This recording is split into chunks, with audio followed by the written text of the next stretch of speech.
Welcome to the Midday Sports Bulletin on June 26, 2025, brought to you by Harry.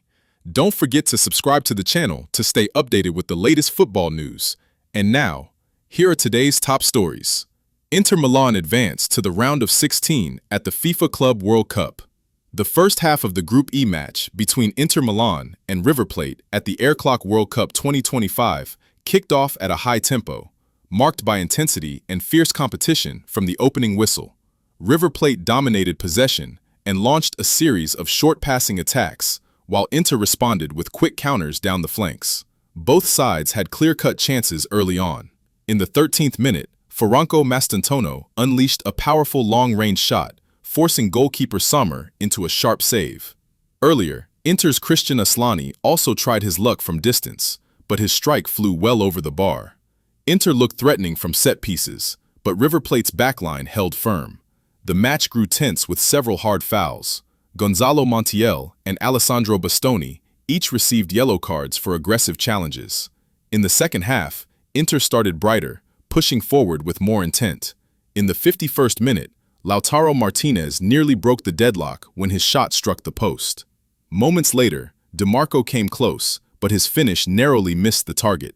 River Plate looked to respond through central combinations. In the 61st minute, Nacho Fernandez tried a long-range effort, but it flew over the crossbar. The turning point came in the 66th minute when Lucas Martinez Cuarta received a straight red card for dissent, reducing River Plate to 10 men. Inter capitalized on the advantage, and in the 72nd minute, Francesco Pio slotted home a clean finish from a Mkhitaryan assist to give the Serie A side the lead.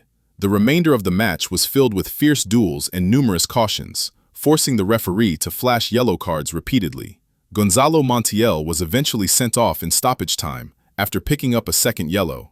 Finally, Alessandro Bastoni capped the night with a dazzling solo run and a thunderous finish to seal a 2-0 victory for Inter.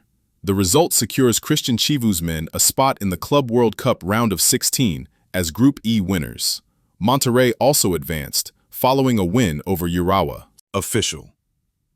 3 nations banned from FIFA World Cup 2026. The 2026 FIFA World Cup, co-hosted by the United States, Canada, and Mexico, will feature an expanded field of 48 national teams. However, FIFA has confirmed that 3 countries, Pakistan, Russia, and Congo, are banned from participating due to various violations, sending shockwaves through the football world.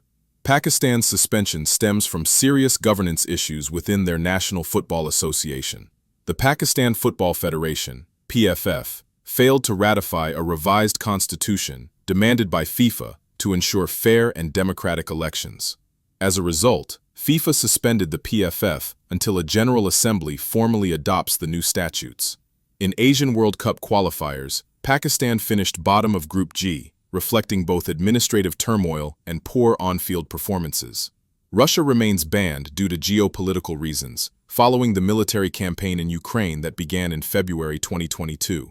FIFA and UEFA jointly enforced the ban, prohibiting both the men's and women's national teams from participating in the World Cup or any UEFA competitions.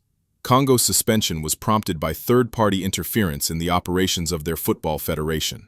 A joint review with the Confederation of African Football, CAF, found serious breaches, including illegal control of the federation headquarters and opaque financial decisions. To be reinstated, Congo must re-establish independent, transparent governance in line with FIFA rules. Congo currently sits bottom of Group E in African qualifiers. These bans are not unprecedented in World Cup history.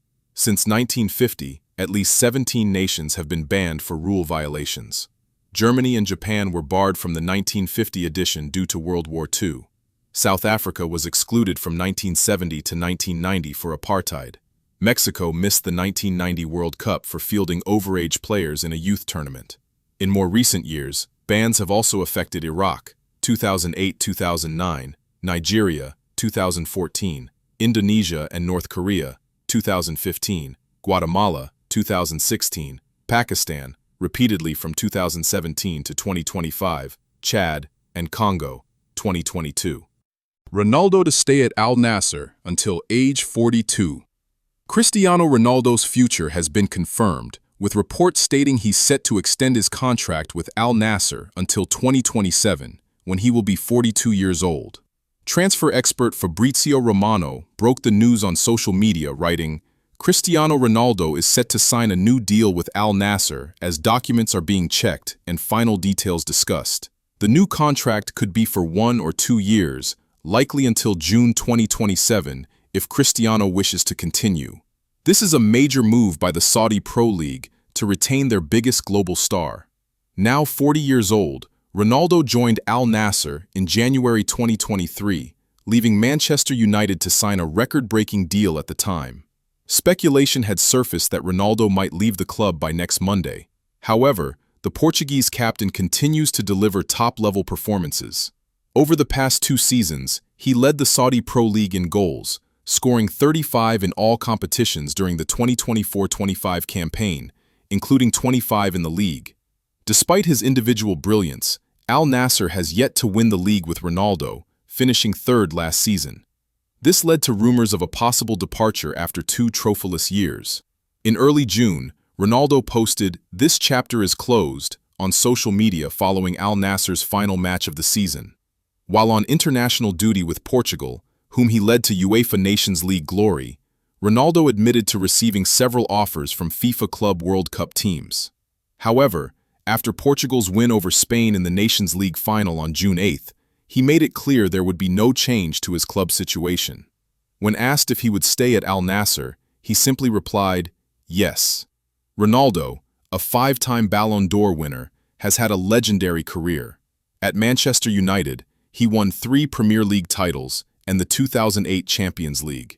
In 2009, he moved to Real Madrid, becoming the club's all-time leading scorer with 450 goals in 438 appearances, winning 4 Champions Leagues and 2 La Liga titles.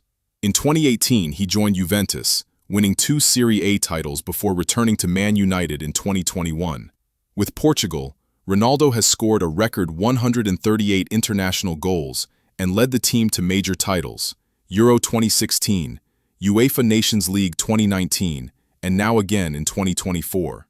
He's still eligible to play in the 2026 World Cup, which would mark his 6th appearance at the tournament. Ronaldo Era ends at Real Valladolid.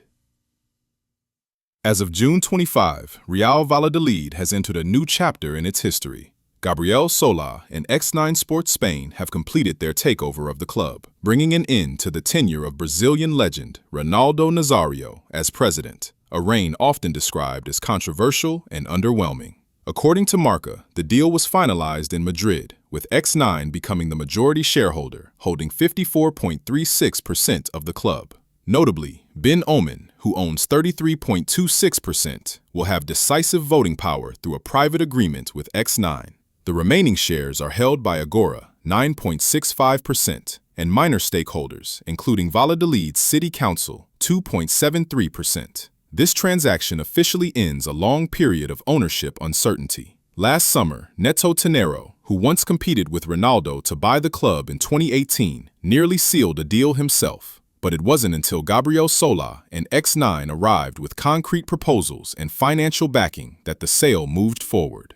There had been rumors of interest from groups in Mexico, Egypt, and the US, but those ultimately proved unfounded. Immediately after taking control, the new leadership planned to meet with Mayor Jesus Julio Canero, signaling a strong intent to build ties with local authorities. A public unveiling of the new ownership group will follow shortly. In terms of football operations, Solá has greenlit the appointment of Victor Orta, former sporting director of Sevilla and Leeds United, to take on a similar role at Valladolid. Additionally, Borja Jimenez is under consideration for a spot on the coaching staff as part of a top-to-bottom rebuild. Ronaldo's era ends with a mix of nostalgia and frustration, marked by promotions and relegations, but lacking strategic depth. Fans now look to the new X9-led administration with hope for a more pragmatic, structured future at the Wine Country Club.